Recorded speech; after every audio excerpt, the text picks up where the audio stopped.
You're listening to Soap Dirt, the latest in television entertainment news. Hey there, CBS soap opera fans.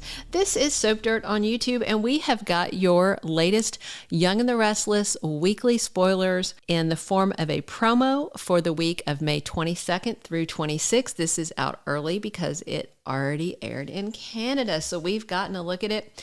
We are going to tell you what's in it, and then we're going to break it down given the current spoilers that we know, and then we're going to show it to you, and it's going to be awesome. If you haven't already, reach down, click that subscribe button so you don't miss any of our Young and the Restless spoilers, news, casting updates, everything you need to know about your favorite CBS soap opera. So the promo this week that was released this week for next week has 3 big scenes. And right away, we're going to see Elena slamming the cheaters, and we are going to see Nick Newman finding some blood. Let's dig in.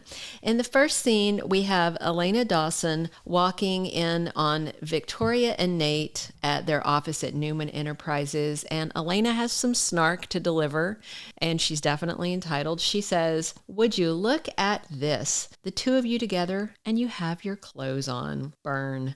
The second scene is Billy Abbott talking to Jack Abbott, and he tells him that Ashley might be planning a coup. And the third scene is Nick holding a bottle of champagne and says, "Is this a smudge of paint?" And Sharon says, "It came like that." Nick says, "I hate to say it, but it kind of looks like blood." There's a good reason for that. Probably is. All right, let's dig in and break this down. So Elena, Victoria, Nate. Nate basically already told Victoria that he wants to keep seeing her, sleeping with her, or whatever. And she kind of made this weak sort of like, "Oh, I didn't really want to hurt Elena" thing. She's basically said that to her mom. She's kind of said it to Nick.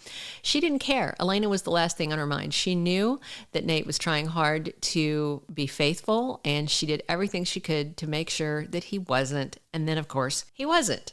He hopped right into bed with her as soon as she got him out of the state for business. And, of course, Audra found out and gave Elena all the information to go running over there to confront them, but she caught them at a cafe, and it was clear that they were involved and had been canoodling, and then he confessed.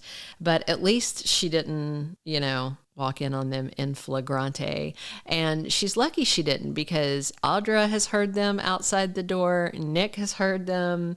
They have been doing all kinds of stuff in that CEO office. So what's not really clear is what Elaine is doing there, unless she just came to tweak their noses.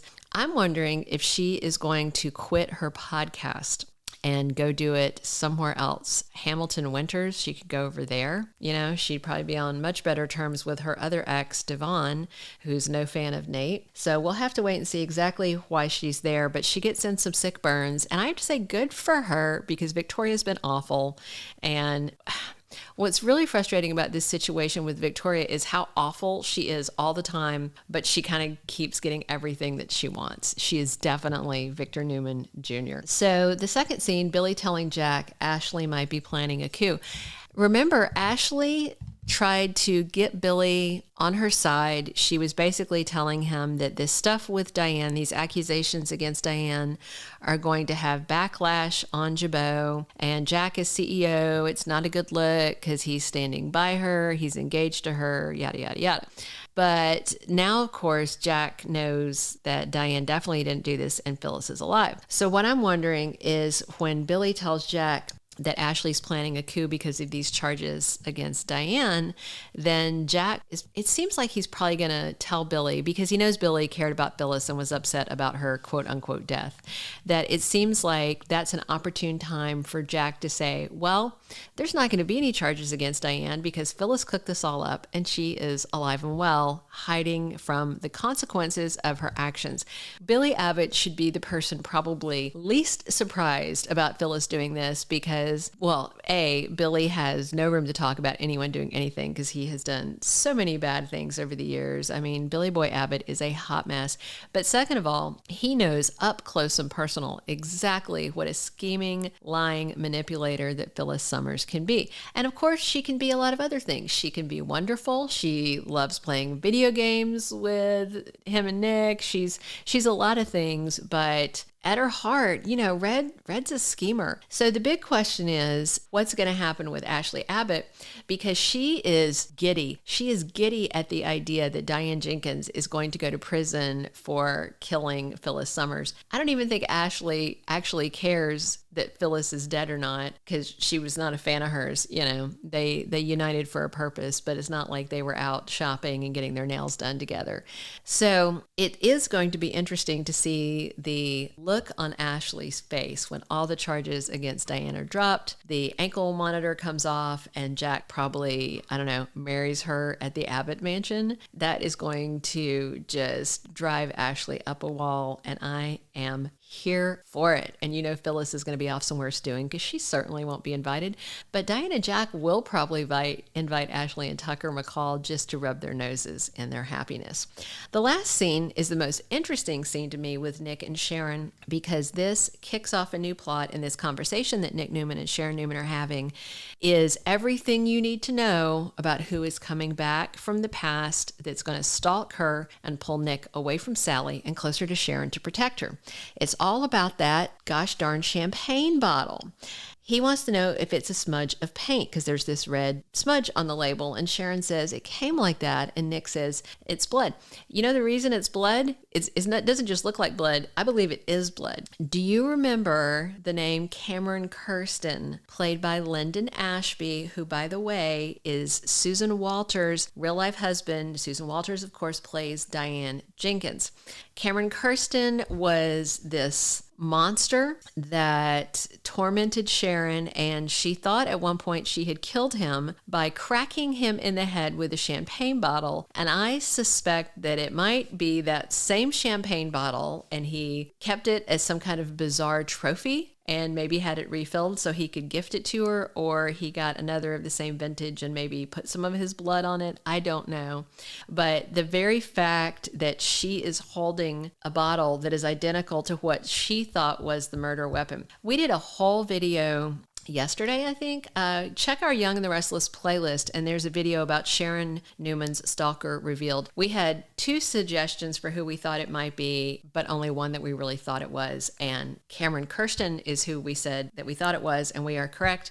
The champagne bottle, you're going to see it very soon. Susan Walters' husband, Linden Ashby, is on set, and he is reprising his role from the 2000s. So Matt Clark was our other possible candidate, but he died. However, so did Diane Jenkins. So dead isn't, always a permanent condition, but we entertained him just, to explore a couple of different avenues, but we're still very, very sure that it is Cameron Kirsten. The very fact that the actor is married to Susan Walters, who is now herself on contract, that it's, a convenient way to bring on a blast from the past so that the husband and wife can work together. Hey, if you haven't already, reach down, click that subscribe button so you don't miss any of our Young and the Restless spoilers, casting news, updates, everything that you need to know. And the bottom line is this promo, the big takeaway is that Elena gets to snark a little bit at her cheating ex and the woman he cheated with. But the big thing is Nick finding blood, and how long, the question is, how long is it going to take him and Sharon to do the math and remember, oh, yeah,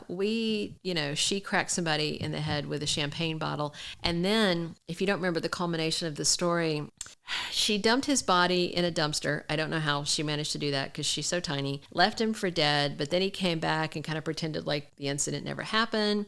But then he murdered Mariah Copeland and Cassie Newman's biological dad, Frank Barrett, and he set it up to implicate Sharon in the crime because he was still trying to get hold of her.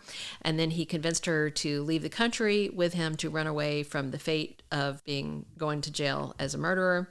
But Nick snuck on the plane. There was this whole confrontation. They all wound up going out of the plane with parachutes. And the last we saw of Cameron Kirsten was him being hauled off to prison. He's clearly out, and they're clearly kind of repeating things because Jeremy Stark just got out of prison. I don't know if they're thinking, hey, we just killed Jeremy Stark. We need another prisoner on the loose. So fun things to think about. Hey, strap in and watch that Young and the Restless spoilers. We're going to show it to you right now. Would you look at this? The 2 of you together, and you have clothes on. Ashley might be planning a coup. Is this like a smudge of paint or something? I'm sure it came like that. I hate to say it, but it kind of looks like blood.